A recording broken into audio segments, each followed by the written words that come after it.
Hello everyone, I hope you're keeping nice and well and enjoying your weather. Wow, it's been unreal, but then again we've only got it mild over here, haven't we, in the northwest. I'm sure down south everywhere else has just been inundated with floods and horrendous winds, hurricanes, you name it, they've had it. We're rather lucky to be part of this side of things, so let's just hope everyone who's caught up in the floods and what have you. You know, this is very early to start happening here in November. It's normally a little bit later when we get all these, but dear me, let's just hope the weather just goes miles throughout. We don't want it in Christmas, anything for these people at all, because I don't even think we had a really good summer, to be honest. I think it was only June that we had good weather, but could we have a horrendous winter? Let's hope not. Let's all stick together. Make sure if it does get cold, don't forget your pensioners out there as well. Make sure everyone's fine, make sure everyone's okay and they've got plenty of food and warmth. It makes a difference, and then you've got these heating bills, haven't you, dear me? Okay, let's go on with things. We've got tomorrow out and about, been to a tournament, so we'll let you all know about that tomorrow. But in the meantime, if you're out and about on junior football, yeah, the grass will be off, won't it, guaranteed, at the 3G hubs and what have you, then excuse me, then yeah, just enjoy them.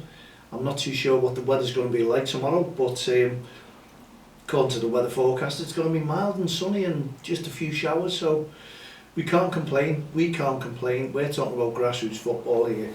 The rest of the country is using buckets to get flood water out the houses, you know, so we've got to be thankful once again. Anyway, if you're out and about, again, we just said be thankful. If you're watching the kids, just be nice on the sidelines. Let's all enjoy ourselves. Let's all let the kids play, let the referees officiate. Just go on there, I think, excuse me, and encourage the kids to play. Don't know what's happened to my voice here. I have to have a little bit of water just to make sure. Water, talking about that now, aren't we, floods? Sorry about that if it come really noisy there, like a waterfall down the microphone there. It probably hasn't on DXTL TV, but I just needed that. Don't know what's happened. Maybe it's the weather. Anyway, I hope everyone is keeping fine, everyone's doing well, and you've all had a great weekend and the kids are still enjoying their half term. And I think over the last 3 weeks, I think it's been half term, because I remember one school broke up last week, then we had this week, and then someone tells me there's kids off next week, or maybe there's 2 weeks off. I'm not too sure where the half term holidays go now with the kids. It's better bringing the kids in, isn't it, to do it and tell them, well, obviously that's where they all are on their half term. I hope they found somewhere nice to go, because it has been horrendous for them. And I'm sure most of the kids have been stuck in. We've got bonfire night as well, haven't we? That's coming on Sunday weekend, so be careful, very, very careful. We do not want any kids injured. Don't be silly throwing fireworks around. And a message to all the managers as well, please tell your kids, be very, very careful. Do not hang around someone who's throwing fireworks. Make sure you're with your parents on bonfire night, and do not pick up any fireworks that's been lying around, please. You just don't want to burn. And we just got rid of Halloween. I was working over Halloween. Thankfully, where I was working, there was no knocks at the door. I just thought it'd be horrendous, because normally it is, and the weather was fine. The weather was okay, but it's nice to see the kids all dress up and enjoy themselves, get out and about, mucking. Everyone happy, everyone smiling, because there's not much you can smile about at the moment. As we just said, the weather is poor. It always is when the kids are off, isn't it? It really is bad. Obviously, that's why we've got to be thankful, I suppose, at this moment with the 3G pitches, even though they're far too dear. I think everyone's on their head there going, yeah, the kids can have a little game and burn a bit of energy off. And it's good if they're going back to school, because they go to bed early and the mums and dads can have a little relaxing evening together watching a movie or something, with the kids burnt out. I know our kids will be very, very burnt out this week with training, tournament and football. on a league, it remains to be seen what happens. Anyway, if you're out and about, whatever league it is, as we just said there, it looks like all the grass pitches should be off and will be off because it's had some rain this week, so they'll be drenched, waterlogged. But there'll be plenty of 3G, 4G pitches going ahead, won't there? Plenty of games there, so if you're out and about watching kids' games, your parent, your spectator, whichever, please don't risk a fine. Most of the managers get it, and you feel sorry for these managers because it's down to them if the parents kick off. They don't know what's going to happen. They start shouting these parents, and then the referee reports it, and it goes in. Regardless of when it goes in, you will be fined for, foul and abusive language if that's the case. So please heed the warning. Just go out on and off the field of play. Just enjoy your child playing football. That's what it's all about. I know things have changed over many years, and this is why I'm bringing that part of campaign out called More Play, Less Pay. Obviously we know about the cost it's for football. Putting a team together now is horrendous.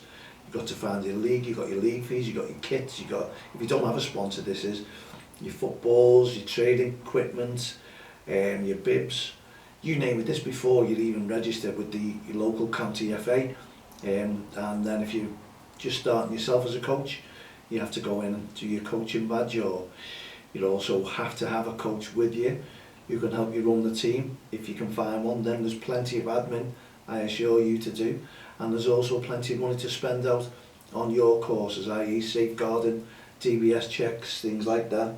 Yeah, and I agree that everyone should have these safeguarding certificates and DBS checks, but let's make them a lot cheaper, even free if we can, because people who are going into grassroots football are volunteers. Managers and coaches are there to help the kids play football. Yes, we all have a duty of care, and that is a really big plus with managers, with the safeguarding and the DBS, but also you've got to care for your pocket as well. Now, I've been talking to many a manager over the last few weeks, and it's football's changed from many years ago. It's wrong because it was brilliant when you just had a scorecard, put your team on there. There was never any complaints. Okay, yeah, people still is now that people are playing ringers. We get that right the way through, regardless, and we've got everything, all the admin, the whole lot, all the team sheets, and people will still get accused of playing ringers. So it doesn't matter what system you use. But we used to have a scorecard, didn't we, where the team card, put your names down, all your team on there, and I can still see it, visualise it. If you had 10 plays, you had 10, if you had 12, you had 12, and so on. And your goalie downwards, and then your goal scorers on the card next to it. And then you handed that in at the end with your referee fees at the start or at the end. And that was it. In the league, done all the admin, working out the league tables, going putting the scores in, because if you didn't have a card, they just get hold of you and find out the score, what the score was, or ask the other team and go by that.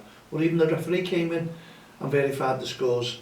It was simple, and I think I've talked to referees as well, and they said, whatever happened to it all? Where's it all gone? What are we doing? What are we doing? It's all on data. Yeah, everyone's got everyone on data. That's what it's all about.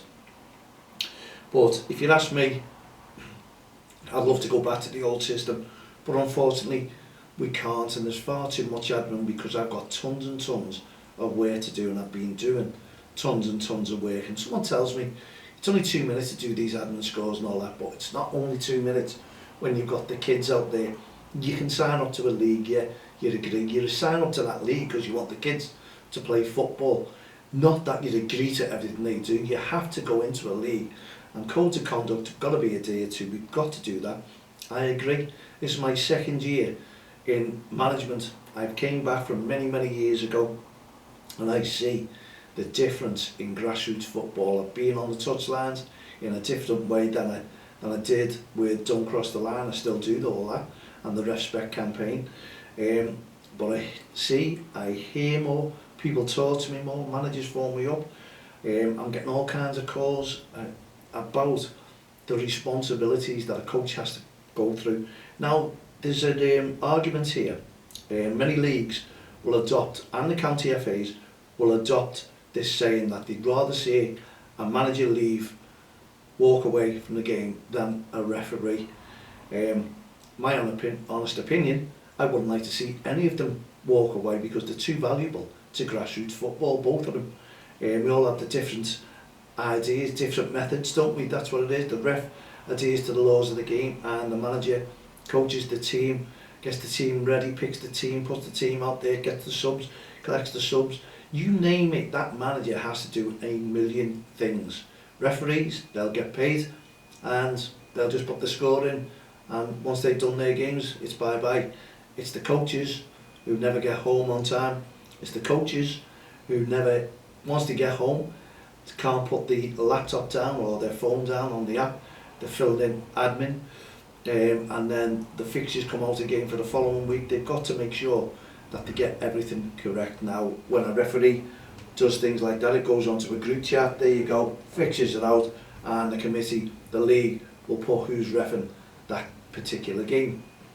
That's easy to do, isn't it? And then go and collect your money once you've finished your game. And you could say, no, well, these referees take all the abuse. And the quotes are from current bodies: if people don't like it, leave the game. To the coaches, well, it's exactly the same, isn't it, for referees as well. Now, I'm 100% behind the referees when they're out on officiating on the field of play, but obviously there's a difference when it comes to payment, because I think we all have a duty of care for the kids, the mums, the dads and everyone, the pockets especially. It's gone AWOL, honestly it has. Like, we're paying £51, I'm charging the parents, which you've got to, for a quarter pitch, £51 for an hour. It's scandalous, we need to do it, put a stop to it. This is why I've got my local MP on board. More play, less pay. We want to make sure that we can bring these costs down and let the kids enjoy themselves. Watch by the end of the season. I saw the team fold only a couple of weeks ago. What the reasons are for that, I don't know, but I really would love, we get the stats when referees are walking away from the game from your county FA. I'd love the stats on the coaches, how many coaches are walking away from the game. Would the FA have that? They must have. Folding the team, how many teams have folded? How many teams have left kids stranded when they folded because managers have just had enough for one reason or another, and they've got to find teams and there's not enough spaces in a team for these kids, or there may be not. Once you've got a full team, I've got 8 in my team and I should only have 7 really, because it's unfair, but they all play, every single one get fair game time, believe me. It's hard to keep check on that, it's another manager's job, otherwise you get in the neck from the parents. It's alright a manager taking the abuse, they've got no protection whatsoever. And I don't think that managers and coaches have got any protection like the referees have with the governing bodies like your county FA. Who protects the manager or coach from anything that goes on? If they disagree with the referee's report, who protects the managers? Who protects them? I'd love your answers. I'd love any governing body to get in touch with me, mal@don'ttexttheline.com. Ask me, where is the protection from coaches and managers? Because they all seem to be the bad guys, the coaches and managers, and I think it's wrong. Some lovely people out there as well who know how to run a team and know how to treat the kids fairly and have responsibilities with the parents as well. And I started 2 teams, DXTL, Club DXTL, and I've been doing a bit of an experiment which I'll tell you at the end of the season, and it should be very interesting, but I'm not sure whether I'll still be involved with running a kids team by the end of the season. At the moment I'm looking for a coach to take over, because I've seen a different side of grassroots football by all, from governing bodies, from managers, from leagues, the way things are happening, the way things are being done, and I just don't like grassroots football the way I did do. You know, I used to love it, and especially running the team and seeing the kids smiling with the faces beaming, you know, if they get a win, if they get a loss or whatever it is, and they're upset and you're trying to talk to them and encourage them to get going. the following week. But now it seems to be, I'm not too sure whether it's the right word, a chore now running the team. You want to run the team, but it's the admin, it's everything that you need to do with that team. It's all changed.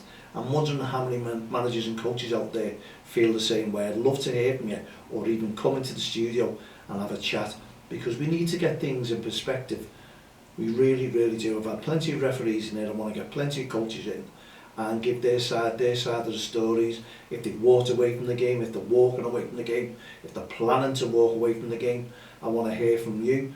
I want to hear what, people won't walk away because they're upset, thinking they're going to let the kids down. They'll have no team, but some just have to walk away. So there's my little side of the story. I'd love to hear your side. MarathonTextTheLine.com. Add me as a friend on Facebook, Twitter, LinkedIn, all the social network sites. I'd love you to get in touch with me and tell me your opinion. Referees as well. I know millions of referees out there. We talk week in, week out, same as managers, and we just need everyone to sing off the same song sheet. It's as simple as that. Now, while we're on a subject of entertainment, I suppose, with grassroots football, the kids do entertain. I enjoy that. I can stand and watch a game easily, but when I'm standing and I've got to be involved, I'm not enjoying that side of things. I really am. I'm not. Whether they lose, whether they draw, whether they win, it's just not in me anymore. Just for the difference in grassroots football, honestly, it really isn't. And as I say, let's get in, let's talk, let's find things out. 99.9% of our coaches and managers are voluntary. They don't get paid, and the work that they have to do is just unbelievable. And as they say, the quotes are, I think by one or two from the governing bodies and leagues, they'd rather see a manager leave the game than a referee. Okay, I'd love your opinions on that one as well. My opinion, I'd rather keep them in both together because they're so important to the game. That's my opinion. Right, on the 23rd of November, we have our Heart of Gold entertainment evening. We've got John May, who's going to be doing the presentation, and we've got Holly Ellison and Lauren Clark, and we've also got a professional DJ, Kevin. Now, we've packed it all in to give you an absolutely fantastic evening.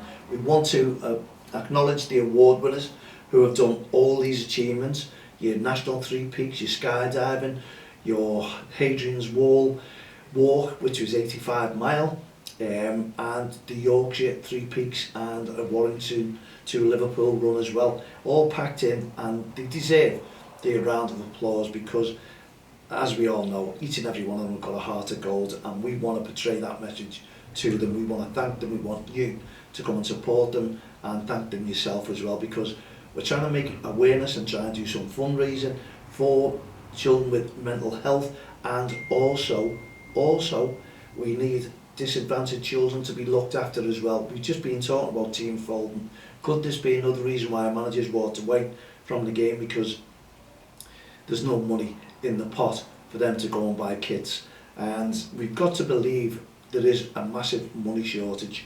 You've got to get out and put your overtime in to bring money in, extra money to help your family achieve their sporting activities. Really, you need them to burn some energy off, and being in a sporting team, regardless of what it is, it makes a difference to all the kids. They love it, they enjoy it, and they just want to get involved. They've got loads of energy to burn off. Now, if mums and dads are out of pocket and they can't put these kids into football, into Morris dance and whatever their preferred sport is, if they like the sport, then I'm afraid we're going to look at obesity, aren't we?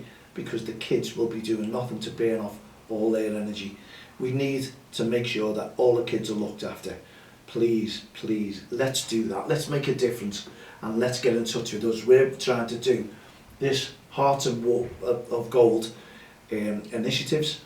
Get involved, come and do some activities with us, fundraise, give us the awareness that grassroots football deserves, and we will let you know exactly what happens. We'll tell you more about our tournament as well on the Saturday show. So in the meantime, if you're out and about over the weekend, you've got football, loads of respect on and off the field of play, loads of respect towards each other, make sure you go out there, enjoy the game, encourage the kids, and also encourage your referee. And I'll guarantee you, regardless of the score, you'll all go home smiling and happy. And that's the way to be when you go out and about with your family, your kids, and your friends as well.